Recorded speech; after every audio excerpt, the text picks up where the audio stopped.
vanaand die diens bietjie agterste voordoen. Ons gaan, as hulle die regte woord is, die liturgiese order verander. As dit oukei is. En die rede daarvoor is dat ons gaan vanaand eers die woord bedien. Daarna gaan ons die lofprysing en aanbidding doen. En daar's 'n rede daarvoor.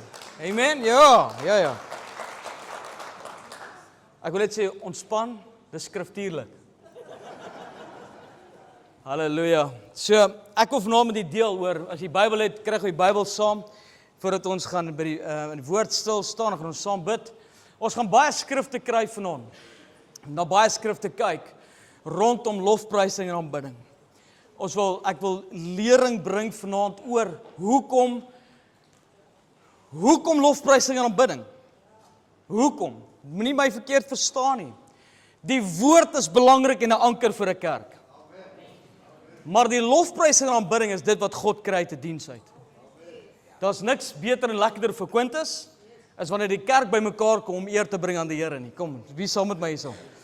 So, daarom gaan ons vanaand by dit stil staan, 'n lering bring.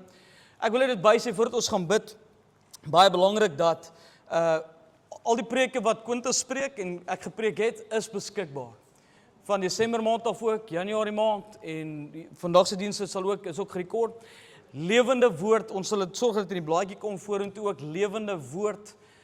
Parow op YouTube, het 'n kanaal ook vir die kerk. Doc Raymond is apart by Doc Raymond Lombard Ministries, maar die kerk het ook 'n YouTube kanaal, YouTube kanaal, en dit sal daar ook beskikbaar wees. So die notas en alles wat jy na die tyd kan kry, as jy iets gemis het, kry dit graag. Amen. Jy is baie welkom om daar te kry. So kom ons bid saam. Amen. Is jy okay? Waai net vir my, dan sê jy, pastoor, okay, dan weet ek kan preek. Loof die Here. Let's pray. Kom ons bid saam. Dankie Vader, dat ons vanaand in die huis van die Here kan wees. Ons is opgewonde om in die huis van die Here te wees, Here. Ons is dankbaar om in die huis van die Here te wees, Here. Here, ons het geen beter plek om te wees as in U teenwoordigheid vanaand nie. Ons bid dat U die woord sal seën, dat U die woord sal vat en spreek tot ons harte, Here, dat lewens veranderd sal word. En Here, dat wanneer hierdie wapen, lofprysing en aanbidding is 'n wapen vir die kerk, Here. Help ons. We want to put on a garment of praise for a spirit of heaviness, Here. Help ons in hierdie seisoen, Here, hierdie lofprysing en aanbidding 'n gewaad aan te trek om die vyand te kan oorwin in Jesus naam. Amen. Loof die Here. So, dis vir my belangrik om basis te lê waaroor dit gaan, waaroor hierdie lofprysing en aanbidding gaan. So, die wat baie in die kerke wêreld is en op die TV kyk en op die TV rond is, sal weet en agterkom dat hier is 'n baie mooi gesegde, dat die lofprysing en aanbidding in baie kerke het entertainment geword. Dis entertainment nou buite kan. Ek glo hierdie entertainment en worship, are we missing the point, are we losing the way? Iemand het 'n rubriek oor geskryf en ek wil vanaand vir julle sê, die eerste keer wat jy in jou Bybel lees, ek gaan nie dit vanaand behandel nie, dalk gaan ons dit vorentoe 'n preek maak. Die eerste keer in jou Bybel wat jy gaan lees van aanbidding is waar? Toe Abraham vir Isak moes gaan offer het hy gesê, ek vat my seun om te gaan aanbid. That's the first time. As jy in Engels gaan lees, sê hy, and we go in yonder to worship. Eerste keer in jou Bybel wat jy lees van lofprysing en aanbidding. Maar dit gaan oor lofprysing is meer as 'n styl. Lofprysing en aanbidding is meer as entertainment. Dis meer as 'n stadiger lied, dis meer as rookmasjiene en ligte. Wat lofprysing en aanbidding is, gaan oor 'n leefstyl van die hart. Kom, dis wat lofprysing en aanbidding is. Wie stem saam met my? Dat dit is 'n hartsaak, 'n gehoorsaamheidsaak. Wanneer ons bymekaar kom op 'n Sondagmôre om eer te bring aan die Here as gemeente, dis great en is lekker, maar lofprysing en aanbidding is 'n leefstyl. Dit begin Maandagmôre wanneer die tek hierdie teer slaan. That's when it starts. Dis wanneer lofprysing en aanbidding is. So lofprysing en aanbidding, ons weet nie meer vandag wat die verskil is, with all due respect, wat die verskil is tussen kerkorkeste en die Barnyard Theater nie. Ons weet nie meer wat die verskil is daar buite kan nie. Sommige Christenliedere bevat nie eens een skrif nie. Bevat nie eens die naam van Jesus nie. Niks daar buitekant nie. Dit gaan meer oor hoe ek voel en het ek lekker gesing op 'n Sondag. Nou hier is die grootste geheim wat ek jou kan leer vanmôre. Lofprys en aanbidding gaan nie oor my en jou nie. Ek wil weet tot ek 'n lekker amen kry. Lofprys en aanbidding gaan nie oor my en jou nie. Soos ek jy uitstap op 'n Sondagmôre en sê ek het nie lekker gesing nie. Slegte nuus. Dit gaan nie oor jou nie. Want lofprys en aanbidding gaan om die koning van die konings eer te bring en dit maak vir my saak of hy daarvan hou of nie. Halleluja. Dis waaroor dit gaan. Lofprys en aanbidding is meer as dit, meer as oor hoe ek voel en hoe ek dinge sien. Worship is no longer worship when it reflects the culture around us more than Christ within us. Hier is 'n statement wat ek op my WhatsApp wil sit. Mense aan buitekant moet sien, dis wat lofprys en aanbidding is. En ek wil hê met die Bybel vat. Ons wil gaan kyk die oorsprong. Hier is kosbaar om te weet. Waar's die oorsprong van musiek? Die oorsprong van lofprys en aanbidding. En ek is so bly om weer so baie jong mense te sien. Ons het die laaste 2 weke musiek behandel en intens daarna gekyk om te sien die gevaar wat musiek in ons lewens het. Dit maak saak wat by ons ore ingaan. Dit maak saak, kerk. Why? Hoekom? Want die woord van die Here leer ons, Spreuke 4:23, bewaak jou hart meer as alles wat bewaar moet word, want daar is die oorsprong van die lewe. Sê die woord van die Here nie vir ons in Romeine nie, dat geloof is deur die. So is musiek belangrik? Absolutely. Hier is die oorsprong. Ek wil hierdie gou gee. Musiek is die enigste ding wat gebore is in die hemel en saam met Satan afgebring is aarde toe. Die oorsprong van musiek en instrumente is in die hemel. Kom ek gaan vir hierdie gee. Dit is vir my belangrik om hierna te gaan kyk. Jesegiel 28 vers 12 tot 19 leer vir ons die volgende. Hier is kosbaar. Dit praat oor Satan, praat oor Lucifer. Hy sê, mensekind, hef 'n klaaglied aan oor die koning van Tyrus en sê vir hom, so spreek die Here, Here. Nou praat hy van Lucifer. Hoor gou mooi. Hy sê, jy was die seelring van eweredigheid, vol wysheid en volmaak in skoonheid. Jy was in Eden, die tuin van God, allerhande edelgesteentes was jou bedekking. Karneol, topaas, jaspis, chrysoliet, onykus, sardonykus, safier, karbonkel, smarag en van goud. Luister mooi, hier is kosbaar, hier is belangrik om te weet. Hy sê, en van goud was die werk van jou kassies en groewe aan jou. Merk dit. Hier is belangrik om te weet. Hy sê verder daar, ek dink die Engels is nie baie. Jy was 'n gerub met uitgespreide vlerke, dit is Satan, wat beskut en ek het jou gestel op 'n heilige berg. 'n God was jy. Jy het gewandel tussen die vurige gesteentes. So hy het hierdie vlerke gehad. Dit is hoe hy geloop het en gewandel het in die hemel. Hoor wat gebeur met hom. Hoor ek gee goed Engels. You were the anointed cherub who covers and protects. I placed you there.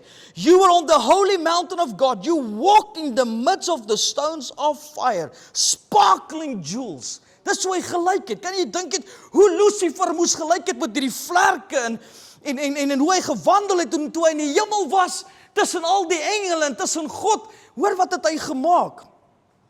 Jy was volkome in jou weë van die dag af wat jy geskaap is, totdat daar ongeregtigheid in jou gevind is.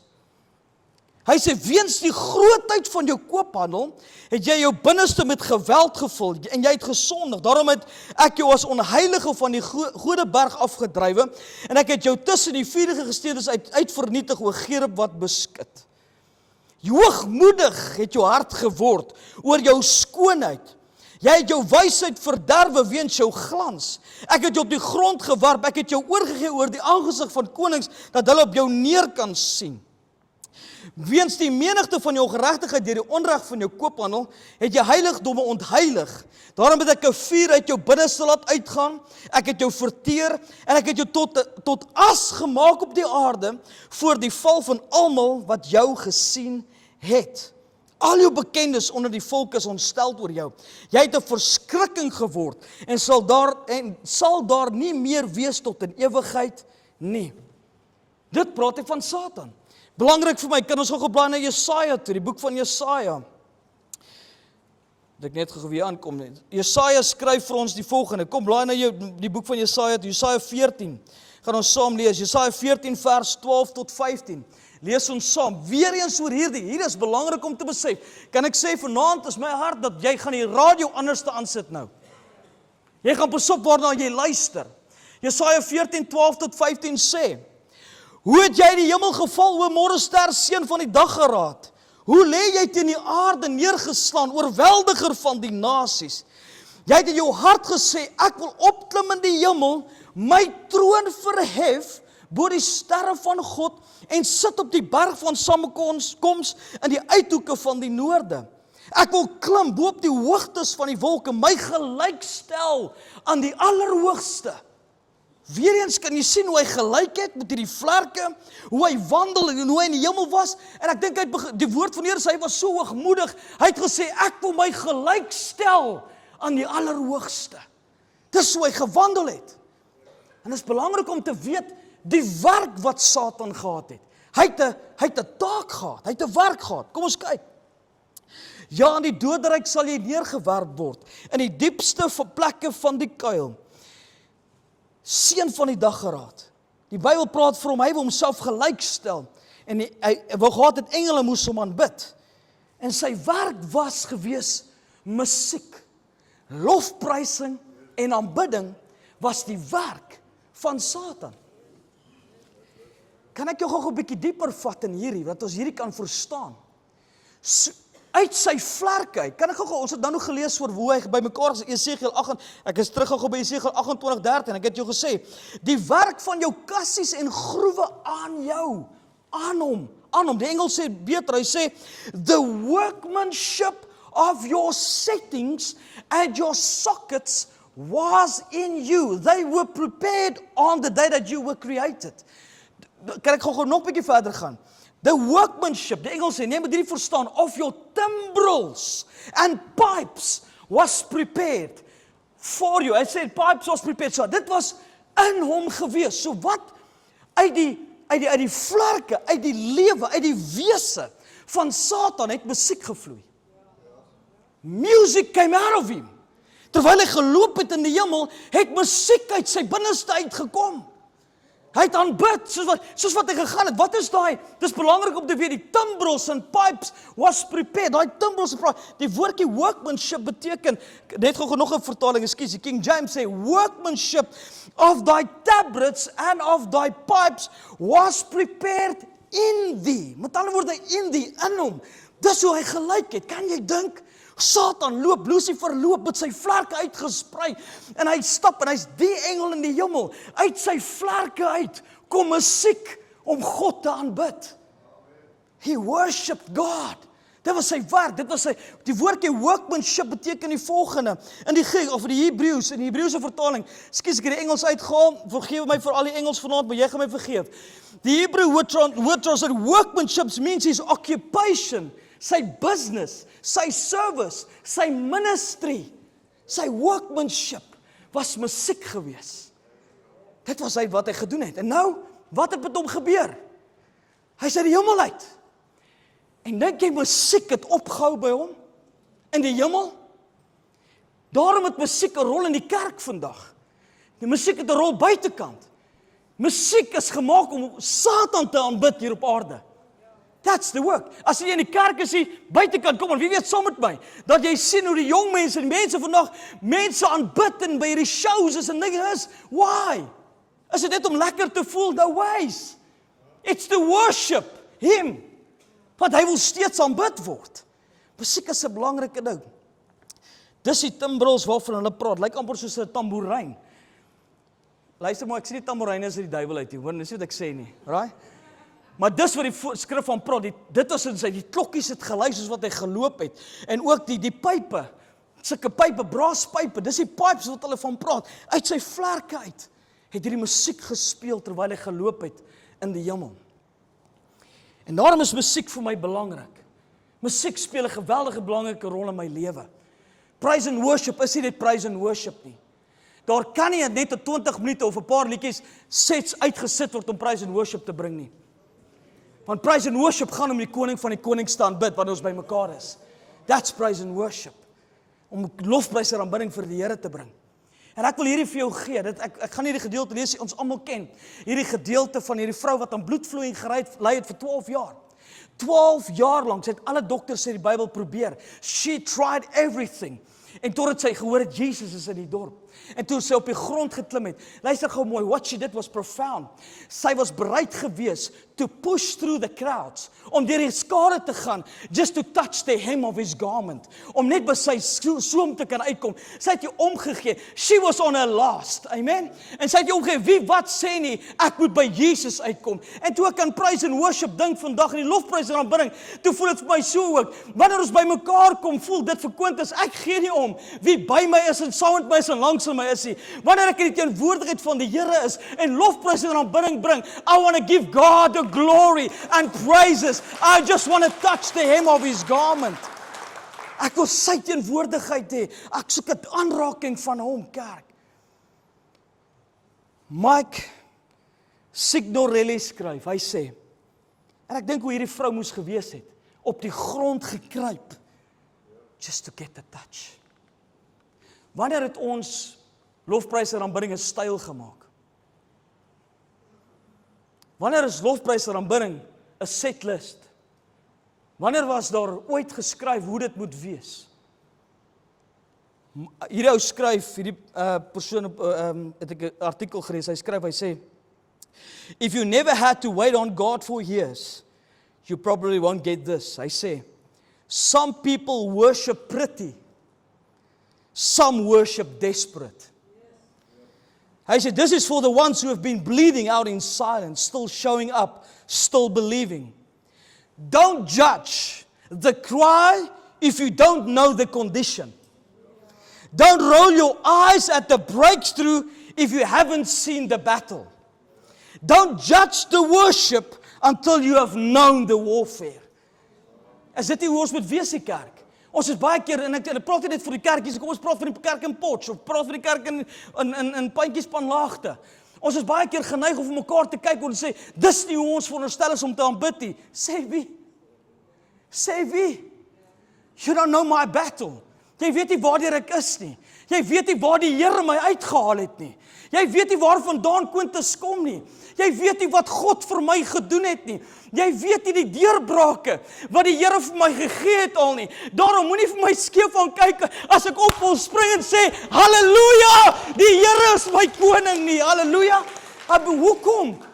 Want ons probeer kyk hoe mense aanbid en probeer 'n deel maak van 'n liturgie en 'n manier. En don't get me wrong, ek praat nie van om dinge uit verband uit te ruk nie, want daar moet orde in die kerk ook wees. Maar ek praat van om in die gees te wees en die Here te dank vir waar ek is. There's nothing wrong with that. Ek wil 'n bietjie verder gaan. Daar's 7 Hebreëse woorde. Hierdie is vir jou profound. Ek gaan 7 Hebreëse woorde met jou behandel wat handel oor lofprysing en aanbidding. Lofprysing en aanbidding. Net om, wat sê God se woord van lofprysing en aanbidding? En lofprysing en aanbidding is so breed. Ek kan nie alles vandag vir jou gee nie. Lofprysing en aanbidding is 'n wapen. Amen. Kom aan, maak jou buurman wakker wat vir my sit en slaap. Kom, ek sien hoe slaap hy. Maak hom wakker, please. Stamp jou buurvrou, sê kom, as jy wakker. Daar's 7 Hebreëse woorde vir lofprysing en aanbidding. En ons gaan na die eerste ene kyk. Dit beteken halal. Die Griekse woord is halal, die Hebreëse woord altyd, skuis tog. Dit beteken letterlik.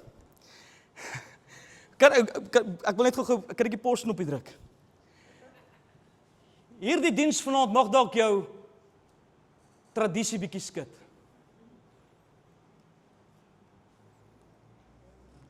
Nou is dit stil. Maar Pastor Quintus gaan jou net skrif gee. Ek gaan kyk wat God se woord sê. Is jy okay daarmee? Ek kan nou al 'n posknoppie af. Halal beteken, die volgende beteken om te spring, te dans, hard te wees, te skitter, te wys, te vier en om net te celebrate, sê die Engels lê. Dis wat die woord halal beteken. En hierdie woordjie halal kom is die basiswoord vir haleluja.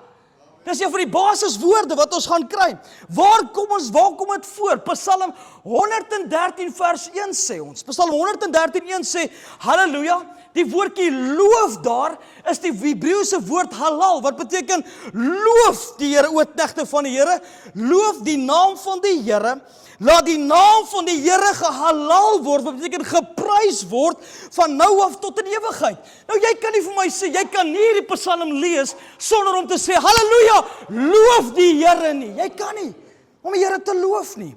Hy sê verder, vers 3 sê, van die opgang van die son tot by sy ondergang, moet die naam van die Here geloof word, gehalal word. Dit is om letterlik om te wys, ek is opgewonde, om die naam van die Here groot te maak. Jy weet al so gevoel, as jy die oggend opstaan, en jy haal asem, om te sê, halal, halleluja, die Here leef, halleluja, ek het nog werk, halleluja, die Here breek vir my deur, halleluja, ek het kos op my tafel. Het jy al so gevoel in die môre? Of is dit net Quintus? En 'n paar. Dis wat die woordjie beteken dan.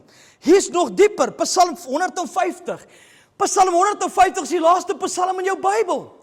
Elke keer wanneer hy praat van loof, is die woordjie halal. Met ander woorde, hy praat van jy moet dit kan celebrate. Jy moet dit kan sê, jy moet met opgewondenheid, om te kan feesvier. Hy sê letterlik, jy moet kan dans en op en af spring, as jy hierdie Psalm lees. Wat is hierdie Psalm? Hy sê, halleluja, loof God in sy heiligdom. Of hoe gaan ons dit doen? Loof God in sy sterkheidsspansel. Loof hom oor sy magtige dade. Loof hom na die volheid van sy grootheid. Ek weet nie van nie.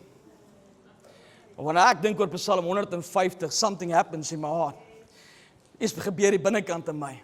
En dit beteken letterlik, loof hom oor sy magtige dade. Loof hom na die volheid van sy grootheid. Loof hom met bassyngeklank. Loof hom met harp en siter. Loof hom met tamboerijn en koordans. Loof hom met snarespel en fluit. Loof hom met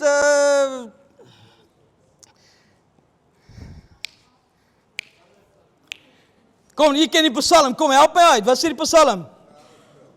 Loof hom met helder simbale, loof hom met klinkende metaal, loof hom met klinkende simbale, laat alles wat asem het, die Here loof, halleluja, dis wat hy sê, ek celebrate dit, ek wil die Here loof, dis met opgewondenheid wat ek dit doen, dis halal, nee, pastorie skriftuurlikie, hallo, dis die woord, om met opgewondenheid die naam van die Here groot te maak.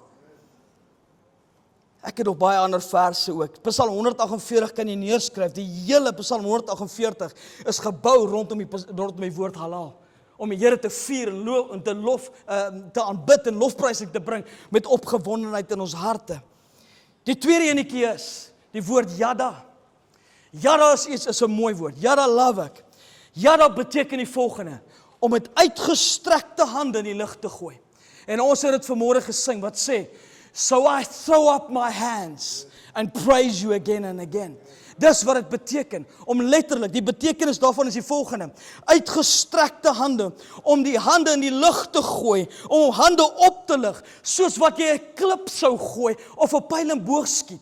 Dis wat dit beteken. Ja, dat beteken om je hande op te steek, om te sê, Here, ek wil U loof, ek wil heilige hande ophef na die Here toe. Kom aan, om hande op te steek is om te sê, ek gee oor, I surrender my life to you. It's like giving up, hands up. Dit beteken letterlik, ek gee oor. Om ons hande, ek wil nie gou saam met my doen, kom aan, wys jou hande saam met my. Om jou hande in die lug op te steek is skriftuurlik. Dis nie gebonde aan 'n kerk nie. It's scripture. Om ons hande op te steek, letterlik ons hande in die lug te gooi. To extended hand, to throw it in the air. Dit beteken met oorgawe, om ons hande op te steek en as 'n teken van 'n mens se wil, en ek submit my wil. Om te sê, I surrender all. Dis wat hoekom ek my hande in die lug opsteek. Tweede is om te sê, ek is dankbaar. As jy die stamwoord 'n bietjie afbreek, beteken dit dankbaarheid. Om te sê, ek is dankbaar teenoor die Here. Is jy saam met my? Derde is om te sê, ek vertrou die Here. Dit is letterlik om te sê, ek doen 'n geloofsverklaring in die praise and worship, om te sê, ek gee oor, ek vertrou die Here. Dis wat hierdie heilige hande in die lug is. Dis hoekom ons heilige hande opsteek. En hy bedoel letterlik soos 'n klip gooi. Ek gooi nie 'n klip so nie. Ek gooi 'n klip so. Wie saam met my? Ek wil my hande in die lug opsteek. Ek wil die Here aanbid. Dis Yada. Waar kry ek dit in die Bybel? Waar is dit skrif daarvoor? Quintus, ek is so bly jy vra my. 2 Kronieke 20. 2 Kronieke 20 is een van die kosbaarste gedeeltes wanneer dit kom by praise and worship. Weet jy gou jou Bybel vat en saam met my blaai soontoe asseblief. 2 Kronieke 20, dit is 'n groot gedeelte. Is jy nog okay? Is jy nie okay as jy baie jou hand gehou vir my? Okay, ek sien 'n paar is nie okay nie. Right, 2 Kronieke 20, as jy daarby saam lees, een van die kosbaarste gedeeltes in die Bybel. Wanneer dit kom by lofprys en aanbidding, hoor wat gebeur hierso. Toe buig Josafat, ons gaan lees so geraas so vers 2 Kronieke 20 vers 18 tot 22. Toe buig Josafat om met die aangesig na die aarde toe en die hele Juda en die inwoners van Jerusalem het voor die aangesig van die Here neergeval om die Here te aanbid. En die Lewiete uit die kinders van die Keatiete en uit die kinders van die Koragiete het opgestaan om die Here, die God van Israel, met 'n baie groot stem te prys. Daarop bak hulle die môre vroeg klaar en trek na die woestyn van Tekoa uit. En terwyl hulle uittrek, het Josafat gaan staan en gesê, luister na my Juda en inwoners van Jerusalem. Glo in die Here julle God, dan sal julle bevestig word. Glo aan sy profete, dan sal julle voorspoedig wees.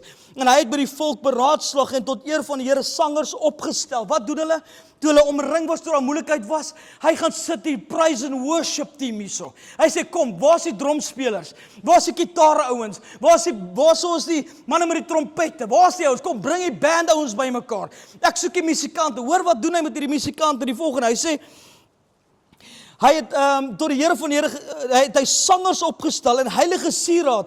Hulle moes lof sing en by die uittrek van op die voorpunt van die gewapenis moes sê, loof die Here, want sy goedertiere is tot in ewigheid. En op die oomblik toe hulle die gejubel en die lofsang aantref, het die Here 'n hinderlaag opgestel teen die kinders van Ammon, Moab en die mense van die Geberteseer, wat teen Juda gekom het, sodat hulle verslaan is. Hulle kom teen lofprysing. Hulle kom teen Juda en die koning Josafat sê die volgende, bring me the praise and worship team. Ek wil hulle aanstel voor die oorlog, voor die soldate, dat hulle kan hulle hande opsteek en die naam van die Here groot maak. Daai lofsang beteken die woordjie Yada, wat sê hulle het lofliedere gesing, hulle hande opgesteek, die naam van die Here groot gemaak. En toe hulle dit begin doen, het die Here hinderlaag gebring onder die vyand. Nou ek wil vir jou sê vanmôre, ek het al praise and worship gedoen in my lewe en ek het gesien hoe die Here in 'n oogwink 'n hinderlaag kan bring onder die vyand. Halleluja. Hy bring deurbrake wanneer ons praise and worship het. Hoe is dit God is wat vir ons opgewonde is hieroor? Man. Hy het gesê Yada. Nog 'n vers wat gaan oor hierdie. Hy sê so sal ek U prys, Psalm 63:5. So sal ek U prys my lewe lank in U naam my hande ophef. Yada. Kom doen gou saam met my. Steek jou hand op. Yada. Jy doen dit vanaand perfek reg. Wat sê Yada? Ek steek my hande op in die lug. Nog 'n vers wat sê, jy kan dit ook gaan lees in, skus, ek het nou te vooruit gegaan. Kom ons ek gaan nog, die notas sal beskikbaar wees as jy dit wil kry na die tyd, nie probleem. Die derde Hebreëse woord wat ek jou wil leer vanaand is Toda. T-O-D-A-H, Toda, T-O-D-A-H. En dit beteken letterlik die volgende. Dit beteken om te sê, dankie Here. Thank you. Thank you. Om my hande op te steek, dit beteken ook om dankie te sê vir dit wat ek nog nie ontvang het nie. Dis nie hande opsteek soos in die lug bo nie, maar is om hande op te steek in 'n ontvanklike posisie. Om te sê, thank you Lord. Dis om te kan, het jy al gesien in sekere kulture, wanneer hulle iets dankie sê, dan maak hulle so. Dis wat Toda beteken, om letterlik te sê, ek steek van, Here dankie. Ek ontvang dinge wat ek nog nie gekry het nie. Soms is ek in oorwinning, soms is ek in 'n Yada posisie, maar ander keer is ek in 'n Toda posisie, om te sê, ek wil ontvang. Here, ek sê dankie, dankie Here. Quintus en Madeleine sê dankie vir die Here. My dogter was hierdie week wat verby is vir 'n onderhoud gewees by 'n hospitaal in Klerksdorp. Ons weet nog nie of sy dit gekry het of nie gekry het nie. Maar heiliglik in my praise and worship is ek in 'n Toda posisie om te sê, Here, ek sê dankie vir U. Ek sê dankie vir die voorsiening van die Here, want die Here gaan vir ons deurbreek. Die Here gaan vir ons antwoord. Dis wat die Here vir ons doen in ons praise and worship. Dit beteken letterlik danksegging vir dinge wat nog nie ontvang is nie. 'n Lofoffer, 'n uitbreiding van die hand, 'n belydenis en te sê Here, ek dank U. I'm taken, I accept this. Om te sê ek dank U, Here. Psalm 107 vers 21 sê, laat hulle die Here loof om sy goedertierenheid en om sy wonderdade aan die mensekinders. En laat hulle lofoffers, die woordjie lofoffers in die Hebreëus is die woordjie tauda. Tauda is daarin geskryf wat sê, laat hulle lofoffers bring en met gejubel sy werke vertel. Hy sê verder, Nehemia 12 vers 27, almal ken die verhaal wat gebeur het in Nehemia. Daar is die volgende woord ook, weer tauda, toe hy vir hulle gesê het, by die Lewiete, dat hulle woonplekke gesoek om hulle na Jerusalem te bring, en ten einde die inwyding te hou met vreugde, en dankliedere, tauda, en met gesange, simbale, harpe en siters. Dis letterlik tauda, kom help my, maak so. Sê Here, baie dankie, ek ontvang vanaand. En aanbidding, ek ontvang tauda. Ek sê dankie vir dit wat ek nog nie gekry het nie. Maar Here, ek weet U is in beheer. Amen. Kom, maar wie voel dit vanaand? Wanneer ek my hande in aanbidding bring vanaand, sê ek, Here, dankie. Dit maak my ook so voel ek is nederig voor die Here, want alles is van Hom af. Is dit nie so nie? Hy is my bron, tauda. Ek ontvang dit van Hom af. Volgende ene keer sê ek, daar het ook gesê Thanksgiving. 2 Kronieke 33:16, maar hy praat van, en hy het die altaar van die Here weer opgerig, en daar dankoffers en lofoffers opgebring, tauda, en aan Juda bevel gegee om die Here, die God van Israel te dien.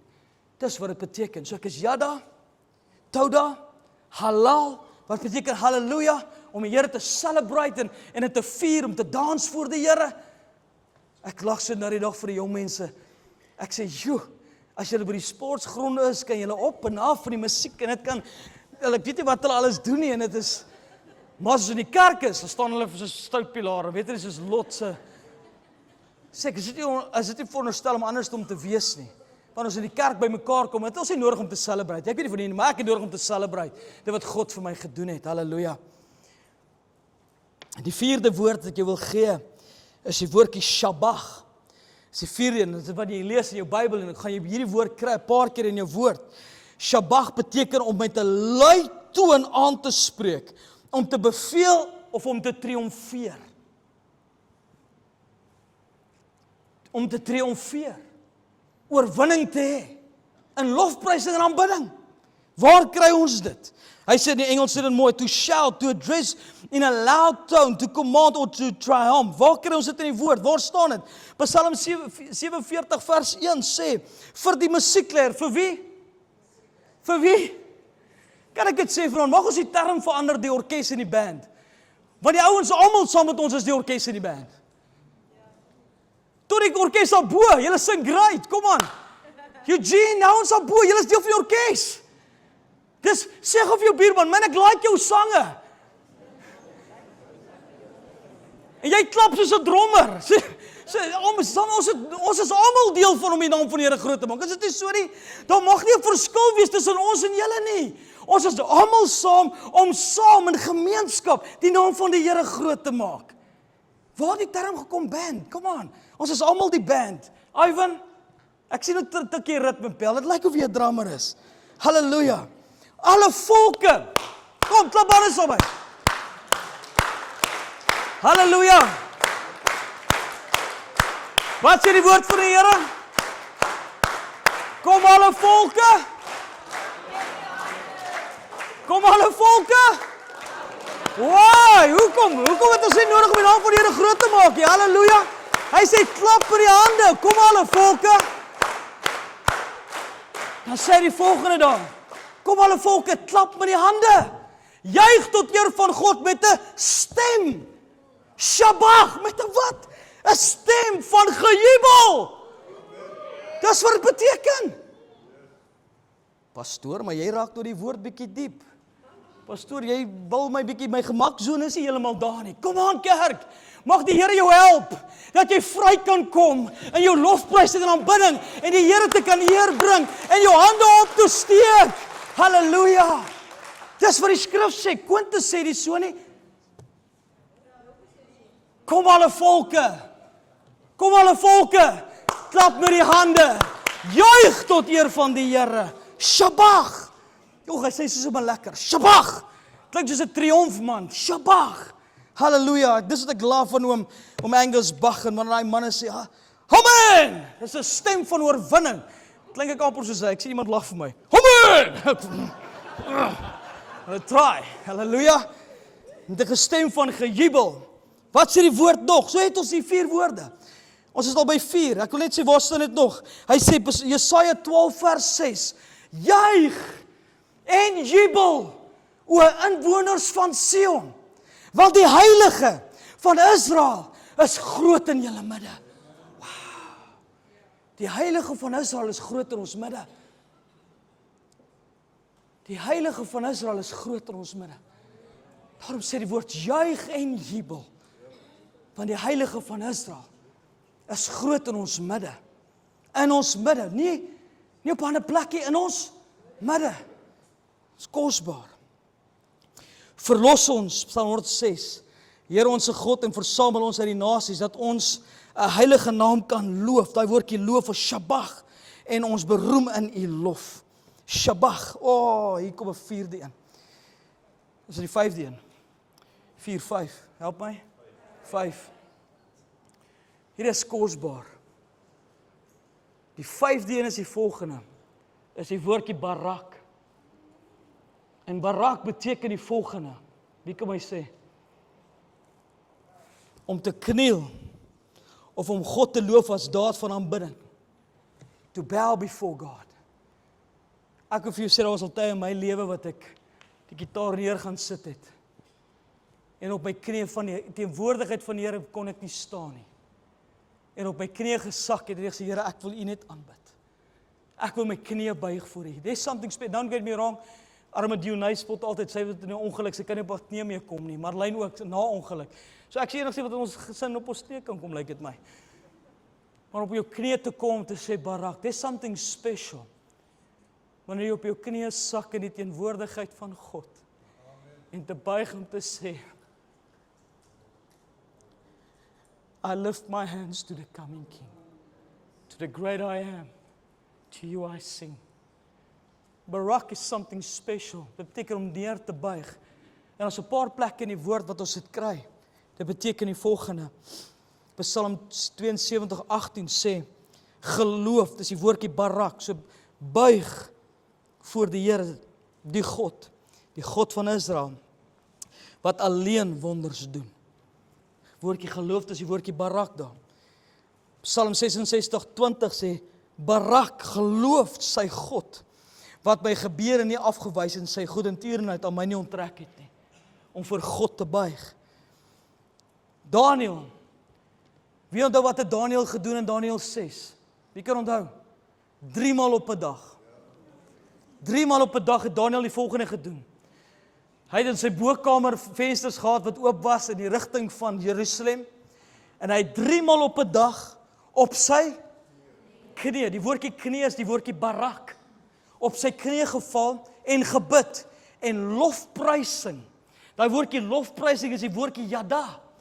Uitgespreek voor sy God, net soos hy tevore gedoen het. So 3 keer op 'n dag het hy op sy knie geval. Barak en ook gesê yada en touda. Yada, om te sê, Here, dankie, ek eer U. Ek kan bid U. Dankie vir dit wat U nog vir my gaan. 3 keer op 'n dag.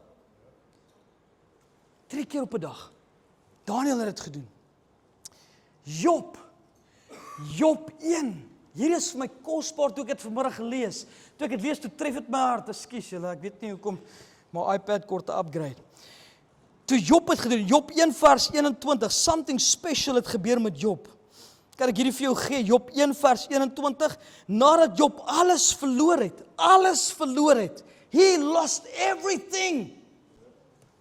Nadat hy op die einde van hoofstuk 1, sy kinders, sy besittings, alles verloor het. Kyk wat doen Job. Naak het ek uit my moeder se skoot gekom, en naak sal ek daarheen terugkeer. Die Here het gegee, die Here het geneem. Die naam van sy Here, sy geloof. Hoor wat sê, die naam van die Here, sy geloof. Met ander woorde, hy sê barak. En dis wat Job gedoen het. Hy het op sy knieë gegaan, en hy het gesê, Here, ek het niks nie, U het alles. En hy het in die hele tyd, in die hele hoofstuk alles, Jy weet wat gebeur het op die einde van Job se lewe. Maar toe hy alles verloor het, he went on his knees. Hy het op sy knieë gegaan in die moeilikste van sy lewe. Nie gehardloop na iemand anders toe nie. He went on his knees. Wie weet dit special? Wie weet saam met my, dit is special om op jou knieë. When all things are lost, to go onto your knees. Die 6de enetjie, ek love it. Waar is die orkes? Kom so lank. Orkes, kom so lank op. Kom gou so lank. Julle moet opkom. En julle moet opgewonde wees. Julle moet opgewonde wees. Zamar is die 6de enetjie. Zamar beteken die volgende. Dit sê om die Here te aanbid met instrumente. With instruments. Hy sê om die snare van 'n instrument te speel, om te sing, te prys. Dit gaan grootliks gepraat by die vreugdevolle uitdrukkings van musiek en musiekinstrumente. Om die Here groot te maak met instrumente. En dan sê my pastoor, maar ek kan nie eens 'n paar lepels teen die ketel klits nie. Ek kan nie eens net 'n deur klop nie, so min ritme het ek. Ek wil vir jou sê, jy het nie instrumente nodig nie. Tegnologie is daar vandag. Wanneer jy die praise and worship in jou huis aansit, kan jy die Here deur die instrumente wat op die radio is, sy naam groot maak en eerbring aan die Here. Jy kan zamar doen daar waar jy is. Dis wat zamar beteken, om instrumente te kan speel. Waar staan die Here? Psalm 144 vers 9. O God, ek wil 'n nuwe lied sing tot U eer. Op die 10-snarige harp wil ek die psalm sing. Daai woordjie psalm sing, daar is die woordjie zamar. Ek wil met die Here met instrumente bespeel. Ek wil hierdie sê, dink gou terwyl ek hierdie storie weer kyk van Dawid, Here het iets in my hart gebring. Verstaan gou hierdie. Almal ken wat gebeur het, dat die bose gees vir Saul mos getuister het. Kan jy dit onthou? En die Here stuur klein Dawid om in die tempel te gaan speel. And when he started to worship, the demons fled. Toe hy op die musiekinstrumente speel, het iets in die gees gebeur. Maar ek wil vir jou sê vanaand, Satan is not happy when the church starts to worship. Satan is nie happy wanneer daar lofpryse en aanbidding is in die kerk nie. He does not like it, want dit moes eintlik na hom toe gekom het. Maar wanneer ons in die kerk staan om te sê, ek reflect alles op na die Here toe. Ek bring hom eer, ek bring hom aanbidding. There's something special wanneer die kerk in ware lofpryse en aanbidding is. Ek honger so na ware lofpryse en aanbidding. Want ek het al gesien waar die Here mense aanraak in 'n diens terwyl lofpryse en aanbidding aan die gang is. Hoe die Here genesing bring, ketTINGs breek, demone vlieg sonder dat 'n hand opgelê is vanweë die teenwoordigheid van die Here. Omdat die Here teenwoordig was. So verskoon my soms as my trane vloei as ek my gitaar het. Want ek wil zamar.